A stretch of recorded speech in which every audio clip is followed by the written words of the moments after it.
What's happening, y'all? I'm Sean Moon. This is the first video I'm doing this unscripted, right? Unscripted. So if I mess up, please forgive me. I'll work out the kinks later. You know what I'm saying? But this is my first video, on YouTube, and I wanted to basically give my introduction on, who I am, what I do, what I like to do.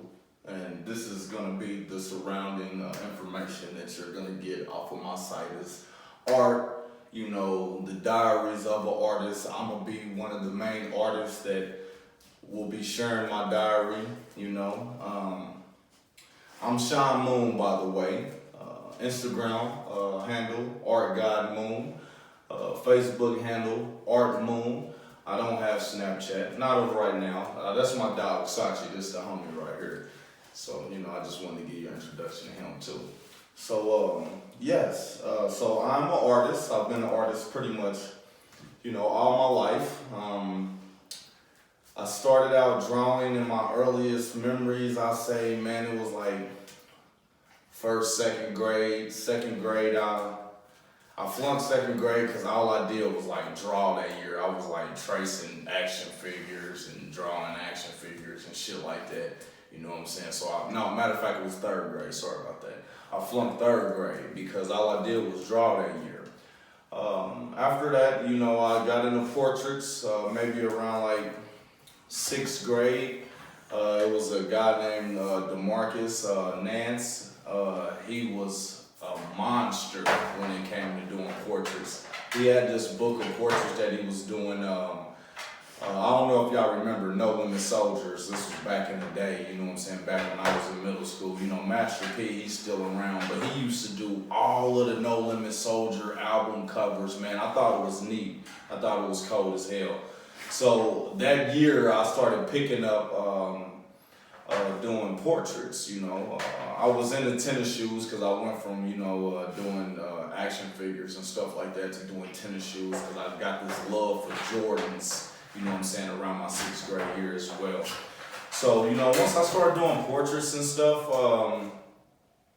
of course I had my hiccups, my proportions was off. I might have an eye up here and an eye down here, And I wasn't really good at all.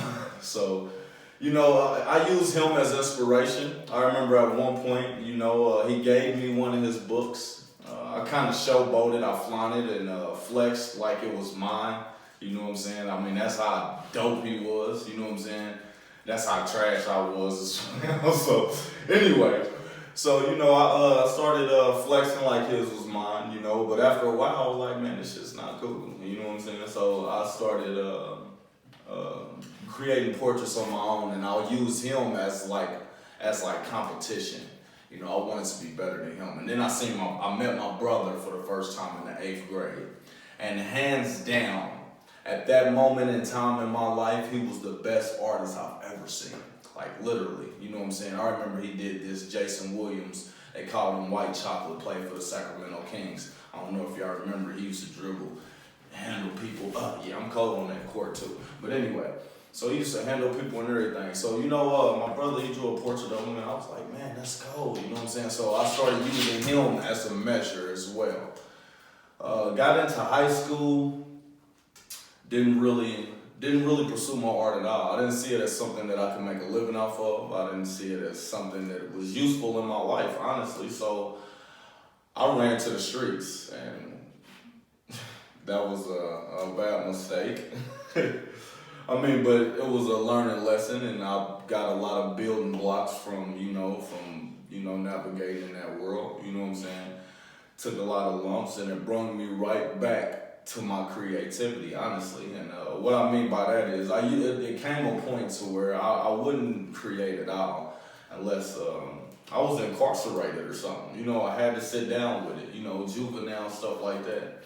So, I went to boys' school, at one point, I think it was like 16 and a half, went to boys' school, did a lot more drawing at that point, did portraits and stuff like that, but I didn't really take it serious. I didn't take my art form serious, honestly, until I went to prison. You know what I'm saying? You know, and I'll get even further in detail with a lot of these things, you know, the further I go. I just wanted to give an introduction of who I am in front of a representation of what I do. You know what I'm saying? So you can get an understanding of, you know, my personality, my characteristics, you know, and my journey, you know, as an artist. You know, I earned the right to be an artist, you know what I'm saying? But back to the prison sentence. So I went to prison, and you know, when you go to prison, and you like some people are still there for you, some people are not. Some friends are still around, some friends are not. That's just the way it goes, you know. And so I had to survive, you know, and surviving in there. One of the things I chose as a tool for me to survive was, you know, drawing portraits for people. So I started out drawing portraits for people at like $5 a face. After a while, I went up to $15 a face once, you know, I got more clientele base and stuff like that. So I'm charging $5 a face, you know, in commissary. So I'm charging $5 a face, you know, I'm getting good business. I taught myself how to tattoo in prison. You know, a lot of people thought that it would be a good idea due to the fact that I was a good artist. And a lot of people felt like that would translate. So in my brain, I wanted to pursue it because I wanted to find another avenue where I can make money, you know, when I get out, besides, you know, going back to the streets, hustling, selling weed, you know, crack, heroin, whatever the fuck is out there for an individual to sell. You know what I'm saying? So yeah, man, like I sat down and I did 6 years in prison. The whole time I drew, you know what I'm saying? I worked on my craft, you know, I did portraits, you know, worked on some things, imaginary things as well, but I was more in the field of portraiture. I was nowhere near in the field of this. This developed once I got out of prison and started diving further into my gift and my talent. So yeah, I mean, when I was in prison, I mean, at first I still was like, you know what, I don't know if I'm gonna be an artist. I don't know if this is something that I really am going to do, you know what I'm saying? But I'm gonna throw parties. So I started reading books on, you know, event planning, and, you know, I'm gonna throw parties, I'm gonna do this, do that, the other, you know what I'm saying? I'm trying to figure out ways where I can make money. Money is this big thing, is this big idea in my head. So I get out of prison, and you know, I enroll in college. I finish my business degree. You know what I'm saying? And you know, as I enroll in college, I take a couple art classes because I'm like, you know what, I can learn what I haven't been taught, because I haven't taken any classes. I haven't been trained or anything. All of this is like me learning as I go and picking up stuff. So I gets out of prison and I go to college, and you know, they have this portfolio showing at IUPUI, and I go down there and I show my portfolio and I get some great reviews on it. You know, IU, they offered me to come, you know, they didn't offer me any money, but they told me that I can come, you know, take classes there and stuff like that. But there was one college, Watkins College. You know, they took a great interest in my work, and they said, you know, we'll give you $10,000 a year, you know, but they wanted $28,000, and at that time it was financially too much for me. So I chose to take my career into my own hands. So I moved to Albuquerque, New Mexico, because they have a big art scene in Santa Fe. My mother moved here in 2006 while I was in prison. So, and she would, you know, rave to me, you know, yeah, the art scene is nice down here, you would do well. So, you know, I took a leap of faith, you know, once I was like, you know, I can do this on my own. I don't really have to go to college. I can teach myself the things that I don't know. And I can, you know, bump my head as I go. That's just the way it is, you know, and get out here and do gallery shows and stuff like that. So when I moved to Albuquerque, that was my plan, and I honestly, I executed it pretty well. You know, as soon as I got here, I hit the ground running. As you can see, I'm still here today. The future, who knows? Who knows where I'll be?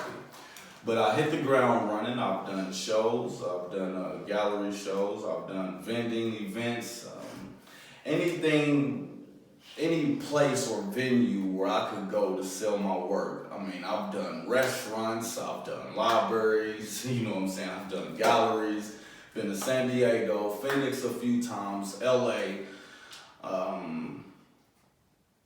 I've done a show in Indianapolis, and like, this journey it's very fulfilling if you look at it in the right way. You know, being an artist, you have to work hard and be patient. You know, a lot of times you won't get that immediate, fulfillment or immediate gratification as you would in, say another industry. You know, I might hold on to a painting for a few years, maybe 10, you know what I'm saying? There's some artists who've held on to paintings pretty much all their lives. This is something that I had to, absorb and accept, as far as my journey, because if I didn't, then I would have drove myself crazy. So again, I'm Sean Moon. I wanted to give you a basic overview of, my history, who I am, why I do what I do, and what brought me back to creating. I'm glad that you tuned in to my, I don't know if this is it's not a podcast, but to my YouTube channel. I'm greatly appreciative of that, and I hope you tune in for further, expressions within my diary. I'll go through and I'll explain a lot of my pieces, my sketchbook, the meanings of the things that I do. Sometimes I might give detailed tutorials, just to give you an overall understanding of, artistry, my artistry, what I can help you either get past or work through within your artistry, your journey. But again, this is my journey right here, and I wanted to share it with you because I think it's pretty awesome. I think I'm pretty awesome too. So thank you for tuning in again, and stay tuned for the next time.